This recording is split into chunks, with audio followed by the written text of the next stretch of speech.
Philippines says omission of arbitration ruling in ASEAN statement not victory for China. The arbitral award is a matter between China and the Philippines. The Philippines vigorously pushed for the inclusion of a arbitration ruling in an ASEAN statement, but the grouping's decision not to mention it was not a victory for China. Manila's foreign minister said on Wednesday.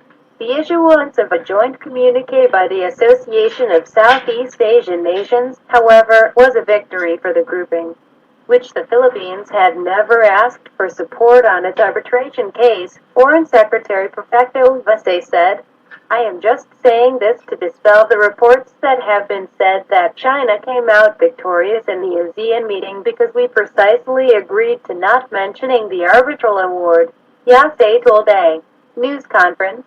The arbitral award is a matter between China and the Philippines. Kerry to meet Philippines deterred on cooperation. China talks U.S.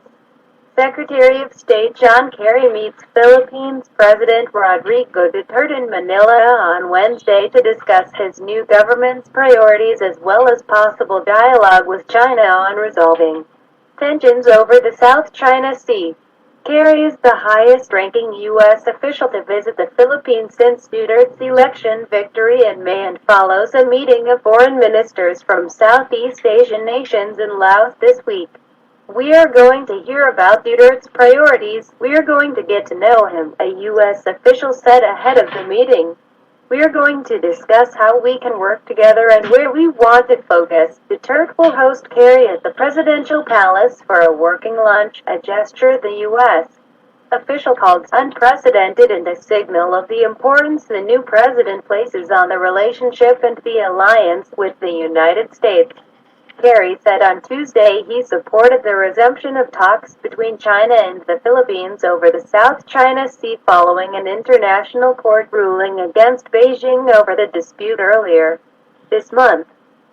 China has refused to accept the July 12 ruling by the Permanent Court of Arbitration, based in The Hague, in which Manila won an emphatic legal victory. During the meeting in Vientiane, China's Foreign Minister Wang Yi asked Kerry to lend his support for bilateral talks to restart between Manila and Beijing. "I expect the conversation to include more exploration on the question of what a constructive, positive, and peaceful and lawful path forward looks like," the U.S. official said, adding that the Philippines had behaved with restraint since the court ruling. The official said Kerry would also raise U.S. concerns over an unhappy history in the Philippines of extrajudicial killings and violence against journalists. "We hope to learn more from President Duterte about his thinking in connection with protecting human rights, civil rights, and maintaining the rule of law in law enforcement," the official added.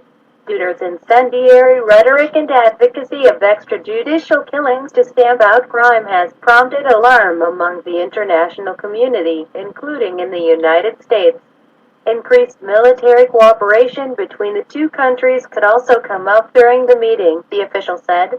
The Philippines is one of the oldest U.S. allies in Asia and hosted permanent U.S. military bases until 1992. That deal ended after Philippine lawmakers voted to evict U.S. troops in 1991. However, U.S. Defense Secretary Ash Carter recently announced that U.S. troops and military equipment would be sent on regular rotations in the Philippines and that the two countries had started joint patrols in the South China Sea.